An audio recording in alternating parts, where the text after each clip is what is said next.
Nomadic Idea. If you're new to our channel, we've been traveling around in 1976 Airstream for 5 years.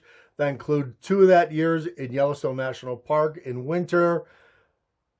And now we have off-grid property, 40 acres of off-grid property in northern Arizona. And if you know anything about our channel, we really kind of run a gamut of different kinds of videos, whether it's how-to, travel, best boondocking spots to go to, best free boondocking spots to go to, and much, much more. So in this video, though, we're going to talk a little bit about, is off-grid living for you? Is that something you want to do? Have you dreamed about owning some land or property and you want to work the property? Well, we've been here for 6 months, and we're going to tell you a little bit about what we've learned. Already made some mistakes, but really the truth of it is off-grid living a lifestyle choice that you really want to make? We're going to talk about that video. We're going to talk about that in this video. So this is really the 3rd video I've done like this. Our channel has been around since 2008, and when we started doing backpacking videos, and Ariane and I were taking people out on guided tours and guided trips through our podcast, Trust the Trail, we would always ask people that wanted to get into backpacking and the outdoor life this, is that your gear always reflects your lifestyle. Is this a lifestyle that you really super enjoy? When we started RVing and in our 76 Airstream, we had to ask ourselves, is the vintage Airstream and where we want to go and how we want to live, is that a lifestyle choice that we can live with? Is that something that we really want to enjoy, that we really want to embrace? And so in the off-grid living, again, I'm here after 6 months living off-grid with the same question in mind, is that this is a lifestyle choice because it comes with a lot of difficulties. It's not easy, and nothing in life should be easy by any stretch of the imagination. Backpacking's not easy. RVing is not easy, especially full-time. And off-grid living is not easy. Is it enjoyable? Absolutely. But it's not easy. And that's a misconception that a lot of people have, especially when you're watching YouTube and videos. You know, they tend to kind of glamorize that category or that subject. I'm not going to do that here. I'm not going to glamorize anything other than to tell you that it is a lifestyle choice. And that's the #1 question you have to ask yourself. Is off-grid living right for you? Because it is a lifestyle choice. So I would say the first thing that, you know, people that are looking to buy off-grid property and to live on that property is that it's not cheap.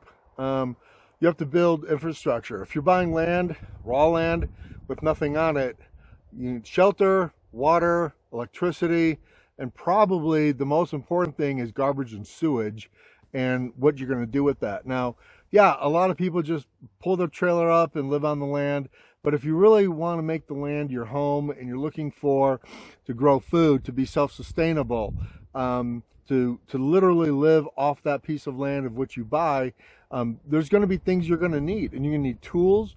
You'll need infrastructure. Infrastructure means you're going to need hand digging tools.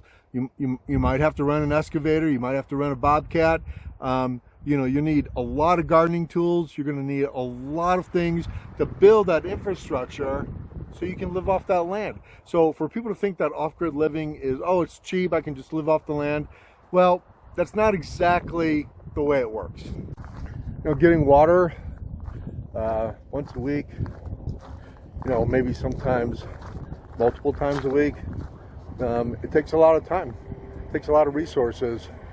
It takes a lot of gas.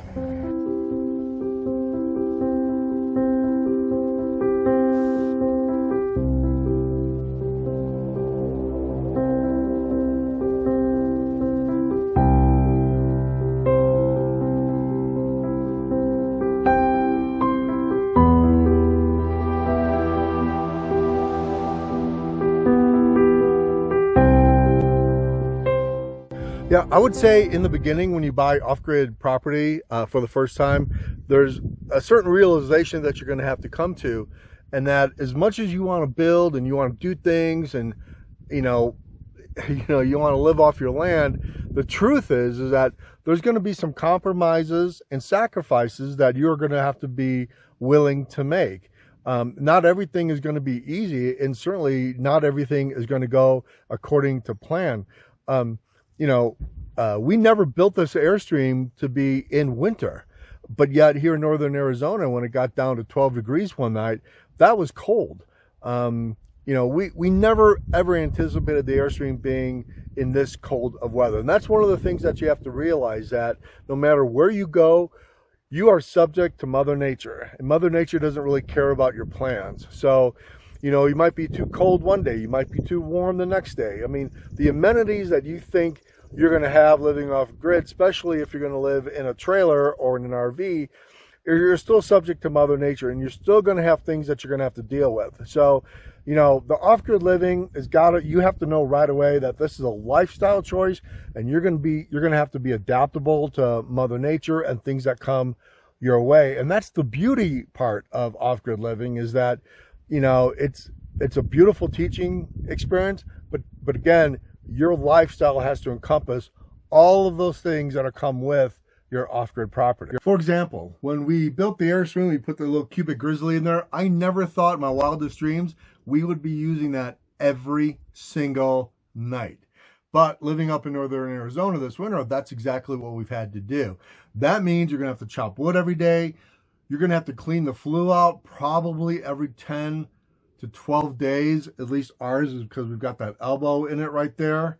So, there are days when I'm doing chores more than I'm actually getting projects done. And that's one of the lifestyle choices that we've made, is that I like doing that kind of stuff, but it also takes me away from wanting to work the property and getting things done, like whether it's gardening or building a project or finally cleaning out our shipping container. Those are the things that, you have to be willing to compromise and or sacrifice with, and just doing regular chores just to maintain your lifestyle off grid. I mean, look at this shipping container. I've got like 4.5 years worth of stuff all over. While traveling, you pick up stuff, you maybe get a storage container, maybe you're local, you get a storage container. This is all between Montana, Arizona, Wisconsin, Illinois, and Georgia, all in one place, which was why it was so important to have a plan to store your stuff early on your off-grid property, because you want it all on and in relatively the same place. I mean, why would you want to pay for storage when you have 40 acres of land you can put a shipping container on? Another big thing is water. How are you going to put your water together? How is that going to work for you?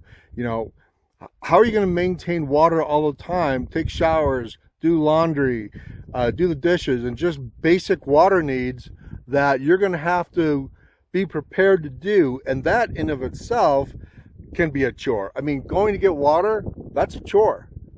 Also, what do you do with your garbage?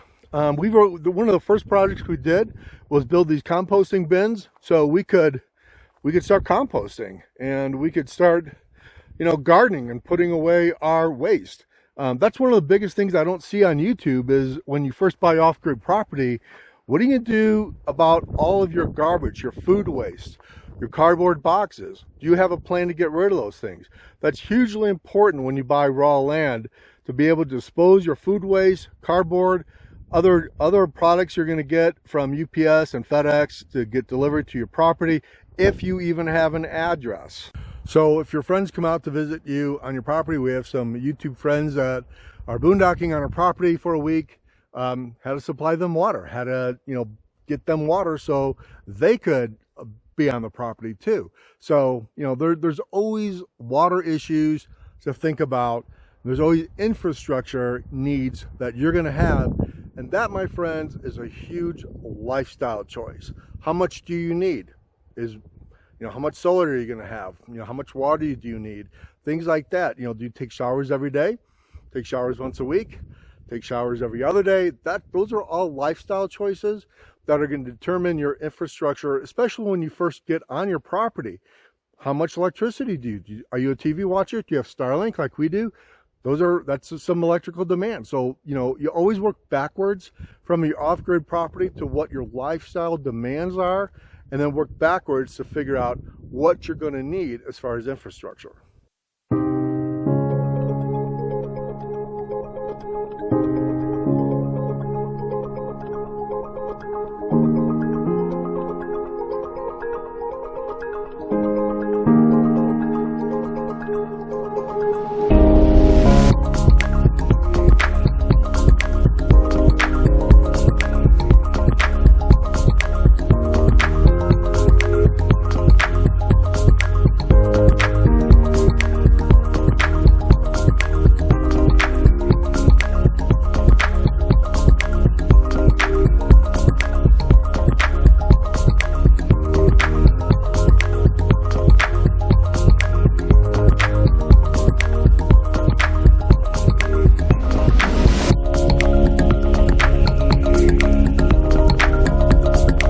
Off-grid property is going to be physical work. You're going to have to put a lot of physical work into just cutting your driveway, removing boulders. And we have a lot of boulders on this property.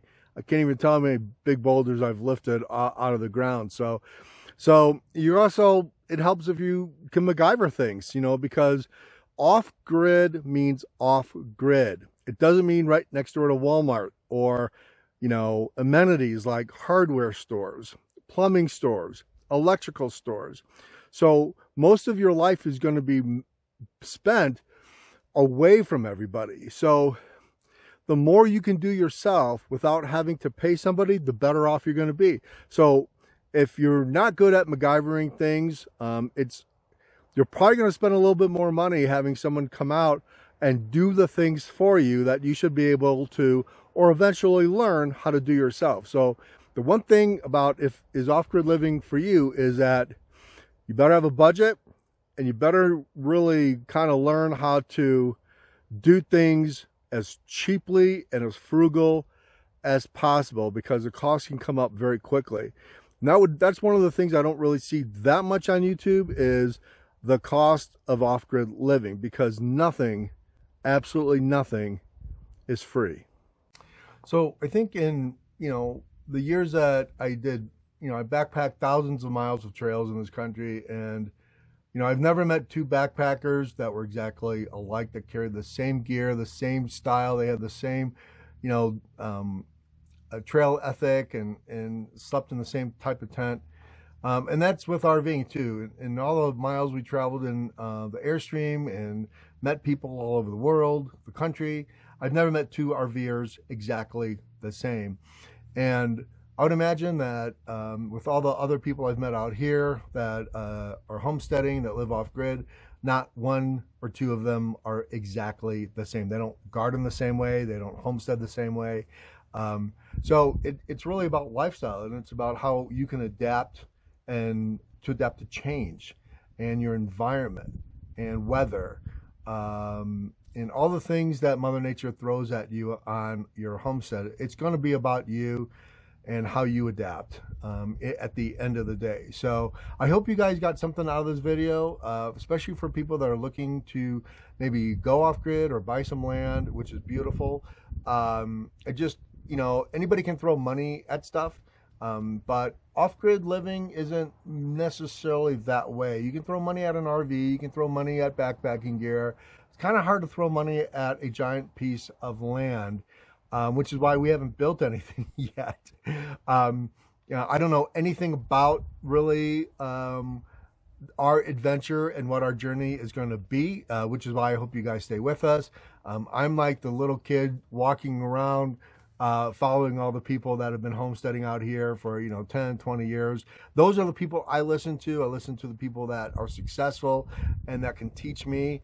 And the one thing in life I've learned is that you always have to remain teachable, man. I mean, you never know everything, and you should never claim to know everything either. Those are the people I usually don't listen to.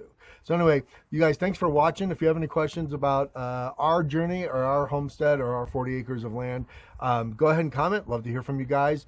And thank you guys so much for watching. Appreciate all of you guys, all of our subscribers. We have one of our subscribers sitting right next to our property right now. And it's been awesome to get to see them and talk to them and have breakfast with them and have some mimosas in the morning and a couple beers at night watching the sunset. So anyway, we'll see you guys later. Bye.